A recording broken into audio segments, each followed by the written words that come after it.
Hello and welcome to the Weather Studio. I'm Claire Nazir. And I'm Alex Deakin. Thank you for tuning in. We are live on YouTube. We are also live on Twitter and on Facebook. Now, we don't have any guests this week. So what we really need is you to be involved as well. Please do send us in your questions and we'll try and answer as many as we can as we go through the show. And even if we don't answer them today, we'll try and answer them perhaps in future episodes. There's a lot to get through today. What are we talking about, Claire? Well, today we're talking about Hurricane Leslie. What happened to Hurricane Leslie? Where did it end up? And how did it affect our all-important weather last weekend across the UK? We'll be revealing all on that one. We will. Holding our hands up a little bit. Yeah, and it's almost half-term, isn't it? A lot of people heading away next weekend. The Mediterranean's seen some quite lively weather over the last week or so, and there's more to come. So we'll be giving you a forecast of what's happening, particularly across Iberia and the Western Mediterranean. That's coming up as well. And the weekend ahead, what's happening with our weather and a trend into next week. So we'll be giving you, a hint of what's to come. Flavour, will you be outside enjoying some sunshine, or will you be... Because it is half-term in places. Yeah. Not everywhere, no. But it is half-term for some next week. OK. First of all, though, let's start with some dramatic pictures from last week. What's going on here? Where was this, Claire? This was Mallorca, Alex, and it was horrendous. It really was. Copious amounts of rain last Wednesday, and roads became rivers. In fact, 10 people died. Storms across much of the Western Mediterranean. And you can see what's happened here. There was too much rain, a combination of the geography of Mallorca, not only that, the amount of rain. And no one really was warned because the nature of these thunderstorms, they just can crop up anywhere. And this one actually was over the eastern side of Mallorca. A lot of rain in a short period of time. And yes, you can see that how much rainfall just went down, channeled through the mountains down towards the coastline. It was pretty awful, wasn't it? Yeah, it's difficult to say exactly, but it looks like it was around 200 millimetres of rain that fell in just a couple of hours. And as you said, the orography, the way the land is shaped, it all just funneled down and created these terrible scenes and created those fatalities. More pictures here. This from the Irish Sun. Pictures of the devastation across the island through last week. It was really quite terrible. It was terrible. Not only that, it's very hard to warn with these things. With thunderstorms, yes, they just pick on one particular area. And, Mallorca's not a big island, is it? But yes, there was one particular spot, and that's where we saw most of the devastation. But the bigger picture was, well, we had very warm seas across this area. Still, this was from our Twitter feed. This is the forecast that we put out last Tuesday, to show this area that was susceptible to these violent thunderstorms. This is Mallorca here. You can see that. That's the east coast of Spain. High sea surface temperatures, which actually add fuel to the atmosphere. Very warm, high humidity air moving up from Africa. And it's the combination of that and an unstable atmosphere. As we go through, that's that zone there, across Mallorca there, those torrential downpours that created that flooding overnight, but also parts of Sardinia, other parts of Italy were also affected. Severe thunderstorms, torrential rain, as I said, 200 millimetres falling in just a couple of hours that created that flash flooding. It was pretty incredible. And there's potentially more to come as well. We'll have more on that in a moment. In a similar zone. But yeah, in that similar area, still ongoing. Thunderstorms. That was last week, and even at the weekend, these images from just north of Barcelona. Now, it's thought that these trees were brought down by a tornado spawned as part of the system that was Leslie. Now, let's talk about Leslie, because it was a very long-lived weather system, wasn't it, that really impacted across Iberia at the weekend. But it was named back in the 23rd of September, which is actually my husband's birthday, 23rd of September. Right in the mid-Atlantic, and you can see the track of Leslie. It literally lingered across the mid-Atlantic for around 20 days before hitting Portugal. That's a long-lived storm, isn't it? Not always a hurricane. No, it wasn't a hurricane for that full period, but it was a named storm throughout that period, and that's a pretty long time for a storm to be named. Often they only live for a few days, up to a week, because as soon as they make landfall, they tend to die. So they do tend to live a bit longer if they form in this part of the world, because they're not really near any land. But that's not the longest one that we've ever seen, is it? The longest one was Hurricane John in the Pacific, which lasted 30 days. Can you believe that? It was very hard to forecast. And 1994. What about the Atlantic? Ginger. 1971. That lasted 27 days. Comes ranked second with 1899 was a hurricane which lasted just over 27 days. But the other interesting thing about Leslie, Alex, was look at the track. I mean, how can you forecast a track like that? And in fact, there was a lot of uncertainty, even up to the last day or so. Huge amounts of uncertainty. So this is the official track from NOAA. This is what actually happened. When we was over here, we weren't too worried about it because it wasn't really near any land. But then last week, the storm started to drift. Here's Iberia, Madeira, the Canaries, the Azores there as well. So they actually went between Madeira and the Azores. But there was a lot of uncertainty, particularly as it started last week to drift towards land. And this is an example. So this is the forecast just from last Thursday. Remember, this storm hit on Saturday. So before it hit Portugal, only 48 hours before, the forecast was for it to drift like this, very close to Madeira, and then potentially track southwards and affect the Canaries. Now, H means hurricane, and the black circle means it's a full-on hurricane. When the circle goes white, that's when it's transformed to a post-tropical system. So the forecast was for it to turn post-tropical after it hit Madeira as a storm and then drift southwards, bringing heavy rain to the Canaries. This was the forecast on Thursday. By the time we got to just, well, less than 24 hours later, this was the new forecast track from the National Hurricane Centre. So different. So it's such different. A huge area shows the uncertainty. To be affected. Still expected to be a hurricane into the weekend, and now drifting just to the north of Madeira, and yes, heading to Spain and Portugal, but across the south. Yeah. And this, again, this is the forecast on Friday. And actually what happened is the storm made landfall on Saturday. It was post-tropical when it hit, but it hit much further north, central parts of Portugal, and then took all its rainfall into central parts of Iberia. So just there, you can see the uncertainty in the track. From just a few days before. So that was one of the complications, the big complications. And the big complication when you're forecasting for populated areas, you don't give very much warning or time about when that storm's going to hit and how much rainfall. And it was a rainfall event as well as a wind event, wasn't it? Yeah, I mean, it still hit, although it was post-tropical, the white circles there. It means it wasn't feeding off the waters anymore. So it wasn't actually a hurricane. It was post-tropical, but it was still packing winds of hurricane strength, because when it hit Portugal on Saturday, there were wind gusts recorded over 100 miles an hour through Portugal, and it brought down trees and caused some big problems across there. It then took all of the moisture into Spain and then drifted north across France, and as a result of that, we've had, it's thought, 3 months worth of rain. Again, 200 millimetres in parts of the south of France falling in 6 hours. That has, again, caused fatalities. So Leslie was sadly, a troublesome storm that lasted a long time. And the complications from the forecast, why there was the uncertainty, was what was going on in the upper atmosphere and the position of a trough in particular that dug down,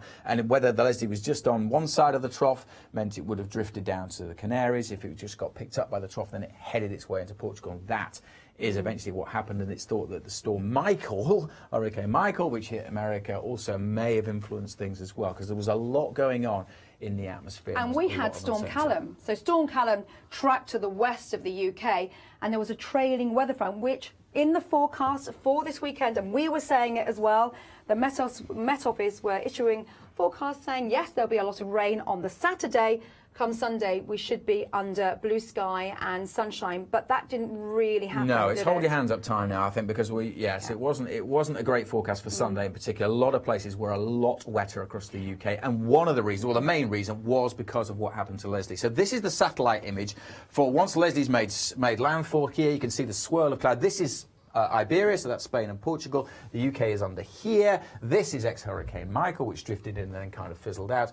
But you can see that because Leslie came in here and wasn't further south, wasn't near the Canaries, the motion of that just tended to track this trailing weather front, which is tied into Callum, which was lying across the UK, which is expected to move away and fizzle out. Because of Leslie here injecting extra energy and extra moisture, which pushed further north, the front never cleared away, and it gained that intensity from the moisture as well. So Leslie then impacted on the UK. We can see that weather front here, just how it wriggled and waved across the UK. So it was meant to move away by Sunday and fizzle out. What happened was it wiggled and waved because Leslie was down here and just kept things back, kept things further west, and we saw that heavy rain, which lasted into Monday, in fact. And there's the really heavy rain across Spain and France, and that's caused the flooding in France. And there's Michael as well, fizzling out. So you can see there was an awful lot going on. The computer models didn't have a very good handle, and just that subtle difference in the position of whether the trough picked up Leslie and took it to the east, or whether Leslie went down to the Canaries,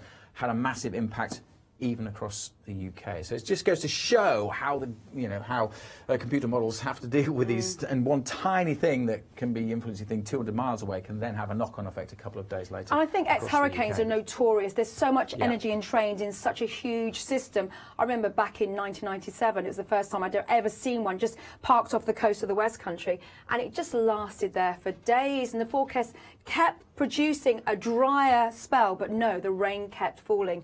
So yes, we have learnt lessons, but the computer models still sometimes don't pick up with the subtleties, and it was the subtleties which actually had such a knock-on effect with that rain. That had a big impact. And of course, they don't get as much practice, the computer models at forecasting these systems as well, because you don't see them that often, as well as that extra energy that they do. And let's have a look at the rainfall. What happened? That was the front. That's what happened, and this is actually what happened. This is a rainfall, the radar from Sunday morning, and you can see there it was supposed to be dry across this part of the world, supposed to be dry in the Midlands, and it was just a very wet. It was so wet. It wasn't. So yeah, we are really sorry about that. Forecast of all time. This following on, of course, more heavy rain falling here on Sunday morning in South Wales that had already been affected by Storm Callum, because in the last week we've had another named storm across the UK. Let's take a look at Callum, because this wasn't a tropical storm. This was more of a classic mid-latitude storm.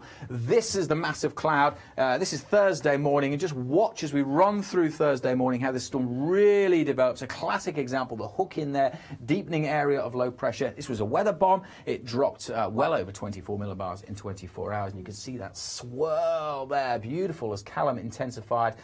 Thankfully, the intensification was way out in the Atlantic, which meant as it approached the UK, it was more of a mature system. So it's when it really is developing, that's when the most dangerous winds are around these storms. And it was down to 938 millibars. I mean, it was incredibly low for the time of year.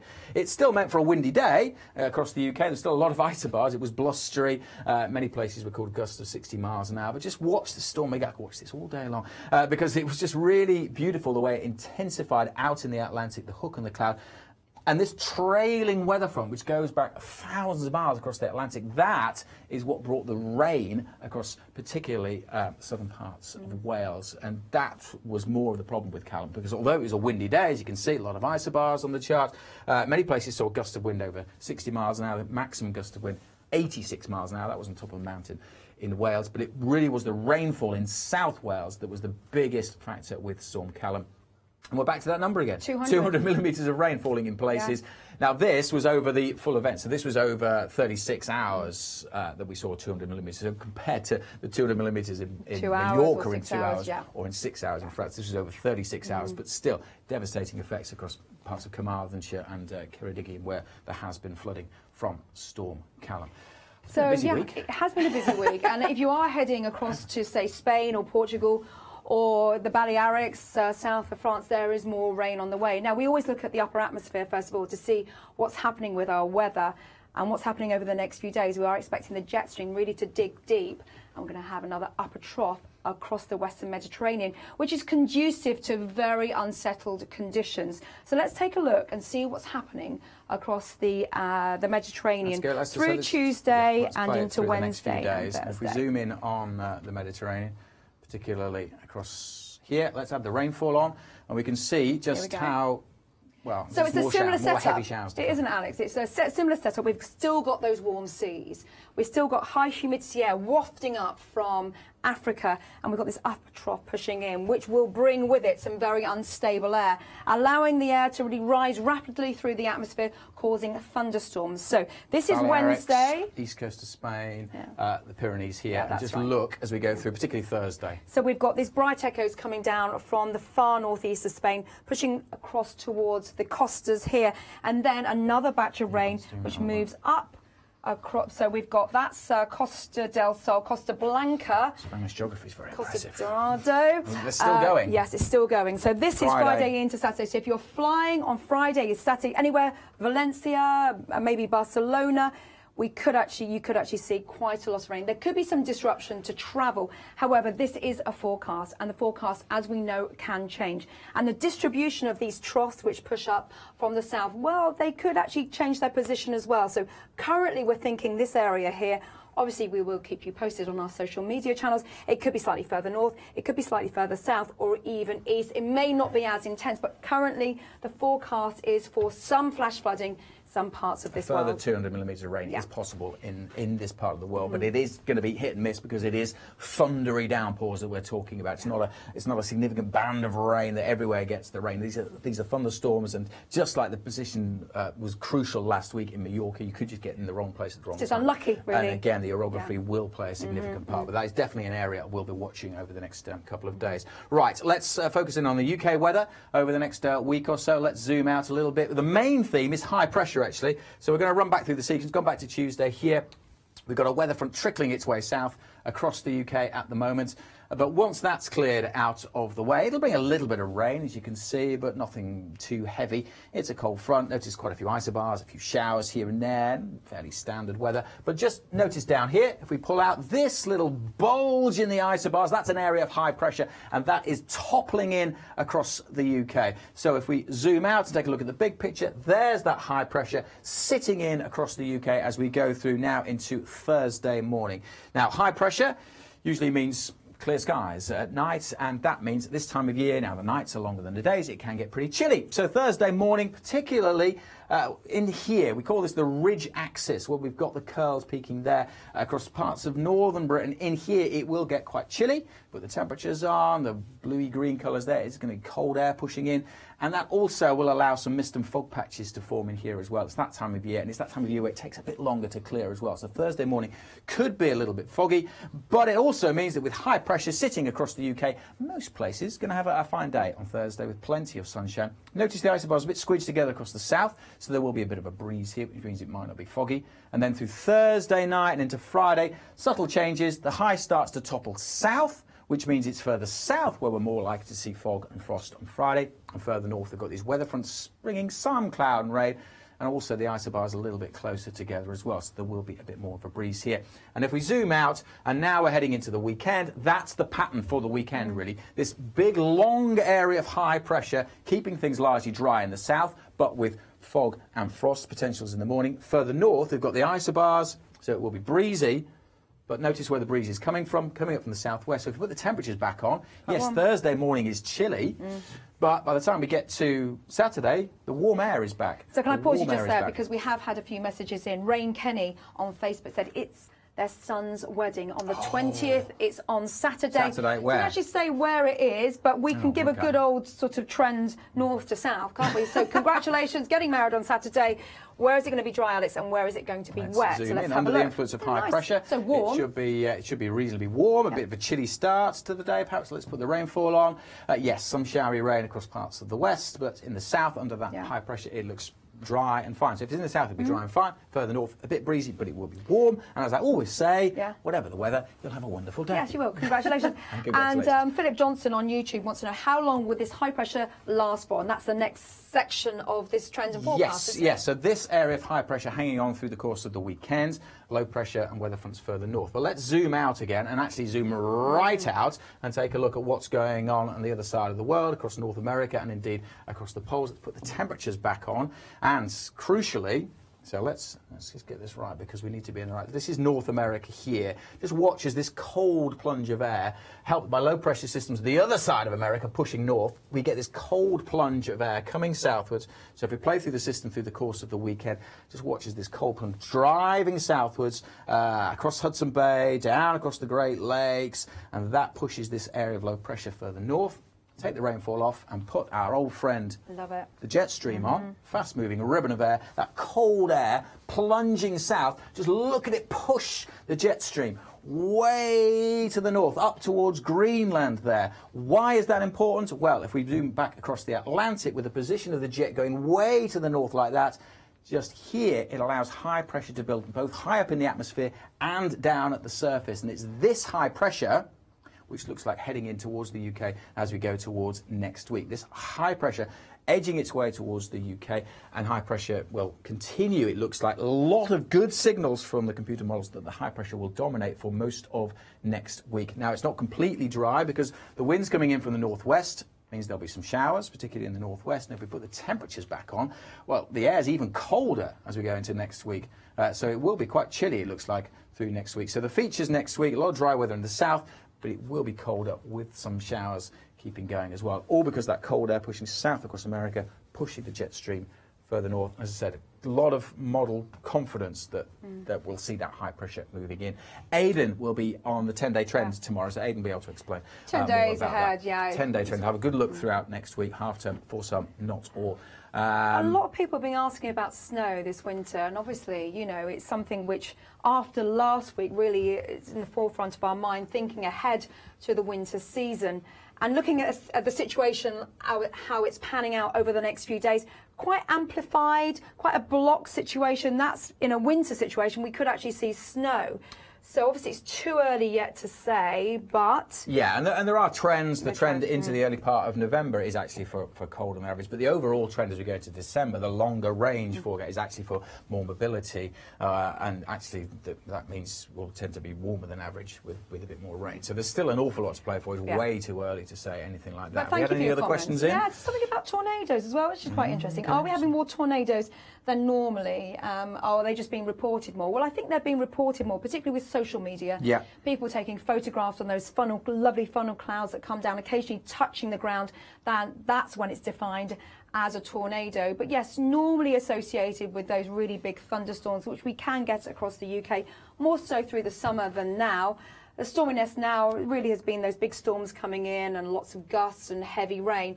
So I haven't seen any recently, but certainly there's always scope for some across the UK. There was an active cold front last week ahead of Callum, actually, that was potentially tornadic, but we didn't have any reports of it. And if we had, we'd have told you all about it through our social media channels. See the link I did there? You can follow us, and please do, on Facebook, YouTube, Twitter. Thanks for watching this live today, however you've done that through any of those channels. But we're also on Instagram and we're also on Snapchat as well. And we try and keep you updated as much as we can. But we also love getting your photographs as well that we sometimes share and show and answer as many questions as we can. You will be back next week with Aidan, won't you? And we'll see you then. Thank you. Bye.